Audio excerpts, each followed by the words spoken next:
लोगोफोर बयबो मोजाङै दंना आंबो मोजाङै दङ दा आङो खर' गिसिखाय आं दा खाथबथ'वाखै आरोना जेबो फोननायबो जाखायाखै ओमफ्राय दा आङो खोन्थाथ'वा आरो लोगोफोर देलायना लाग्रोनो ओमफ्रायसो खोन्थागोन आरोना देलायनायखौ नायलांबाय था गस्लाया जिबायदि टाइट आरोना ओमफ्राय आङो खस्थ' खालामनानै सोखादों माने ओरैबायदि टाइट बे गस्लाखौ माने मानि थाखाय गाननांगौ जादों बिनि बिखय खोन्थागोन आरो आङो नायलांबाय था आंनि देलायनायखौ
लोगोफोर आं मानि थाखाय बिदि ड्रेस गानदों होनबा दा जोङो समखं तिनिआलियाव थांगोन आरोना बेयाव जोंना सुपार बाजार दङ आरोना जों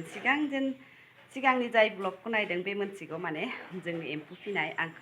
भिडिअ खननै ना खनथाम बानायखानाय दंखायो बेखौ जाय नायदों मोनथिदों आरोना NSPनिफ्राय जोंनो एम्फौ फिनाला महिलाफोरा होननानै जोंनो अनुदान न' गंसे होदों आरोना ओमफ्राय दिनैबो बिदिनो न'बो होदों ओमफ्राय एम्फौ फिग्रा दालाफोरबो मोनखांबाय आरोना स्टेन्डफोरबो मोनखांबाय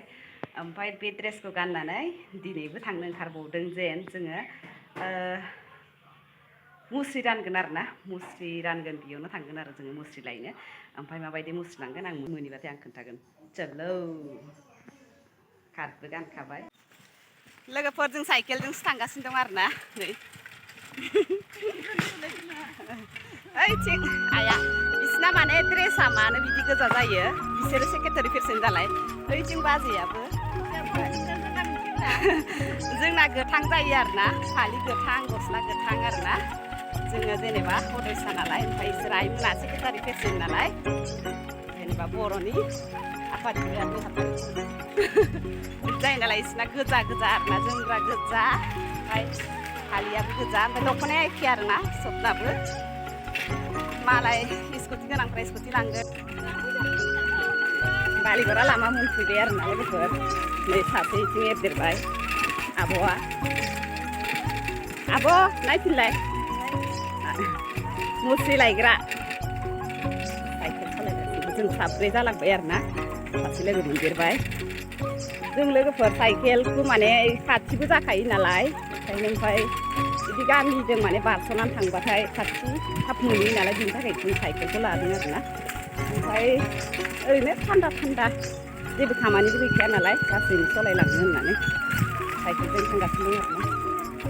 ओमफ्राय बिथिं गथ'फ्रा स्कुल गनानै फैबाय दाना फुङावनो क्लास जायो नालाय बालिगरा गथ'फोर आरोना बालिगरा LP स्कुलनि गथ'फोर दाना फुंनि क्लास जायो नालाय 11:30 गयोना गथ'फ्रा फैजोब्बाय आरोना साइकेलफोराबो डेन्जार गोजा गाज्रि गोजा साइकेलाबो आंनाथ' एम्फौनि मिटिङाव फैबाथाय साइकेलजोंनो फैबाय थानाय जाखायो एम्फौ मिटिङाव फैबानो साइकेलानो आरो सिगांनि ब्लकफोरावबो साइकेलजोंनो फैनाय दङ मानो होनबा खाथि जाखायो नालाय ओमफ्राय मा टमटमफोर अट'फोर लाबाय थानो होननानै जों साइकेलजोंनो रायज्लायनानै फैयो आरोना ज'नो ओमफ्राय बे साइकेलनि माबा साइकेल सोंफ्लांदों टमटम भारा होस्लायस्लाय टमटम भाराखौ जोङो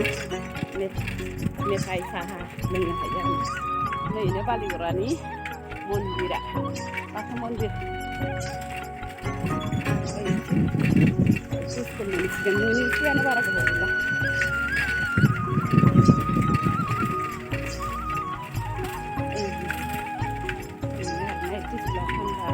बिथिङा जाथ'वाखै आरोना लोगोफोर आङो ब्रान्सआव हाबनो आरोना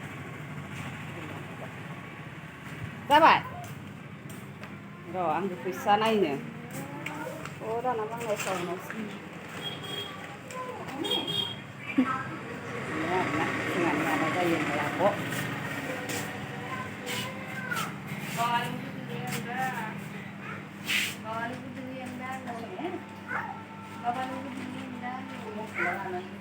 मोनफैबाय आरोना लोगोफोर दा फटक लानो नागिरदों नैथिं फै फटक लानो नागिरदों ओमफ्राय मुस्रिखौ रानगोन आरो मोनबाय माइखौ मानो लाखो दा बामनानै साफायनांगौनो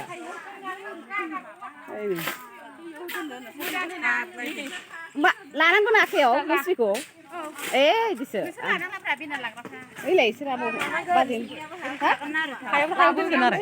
मुस्रि लायफिनसै आङो मुस्रि लानांगौनो आखायाव बिदिसो आं आरो गेलाला फैलायदों मुस्रि लानाङा होननानै सानैखौनो लानोसै हा जाया आं आखाया हा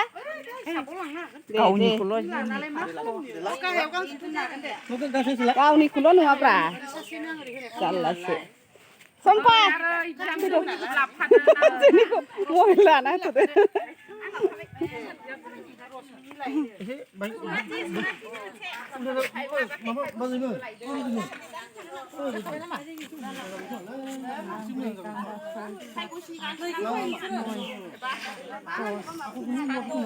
इलाय माथो इयाव नुयो दा मानसि साप्पादा माबाखौ बारियाव नै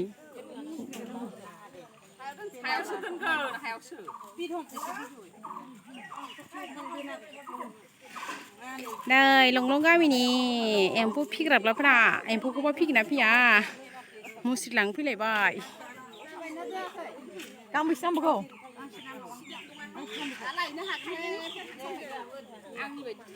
नै लाबोबाय आं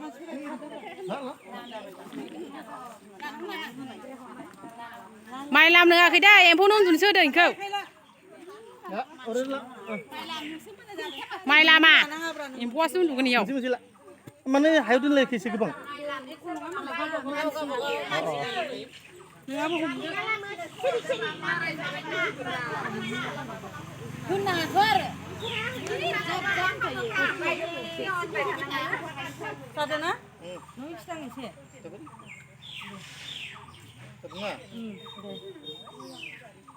रेडि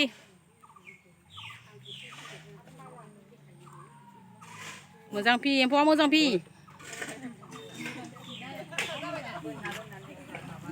थांनो ओंखारबाय लोगोफोर थादो सम्फा थांसै जोङो बायद' दे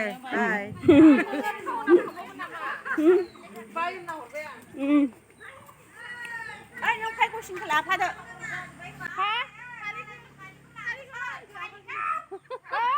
फालिनो जोंनि गुदनि पालि मालायनि गुदनि लाथ'दोंमोन आरो लोगोफोर ओमफ्राय पालिखौनो न'आव लांफानाय ओमफ्राय सोरनि इयो नोंल' जागोन दे आंहा बे साइकेलानो जाया स्कुटियाव लांफादो ओमफ्राय लोगोफोरनि मुस्रिया दा फुवारनानै नायगोन ओमफ्राय बिथिं गावदाङा थाइजौ जादों आरो ना स्कुलनिफ्राय फैनानै ओमफ्राय आं बेखौनो एसे बिदों आरो जानो होननानै लाबोलाय जा आं आखाइ सुहोनो दे बि माने हारसिं लेमनानै जाथारदों आरो आसरितसो खाजिबावसो बेबो होनलाय ओरै फै खोलैनाङा ना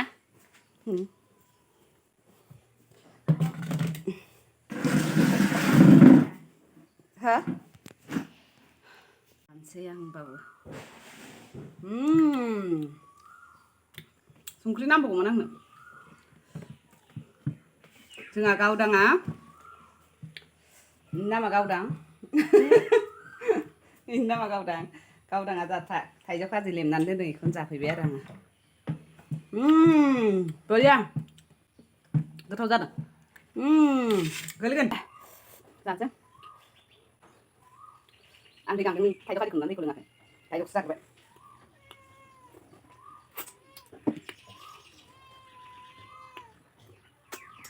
मगा मगि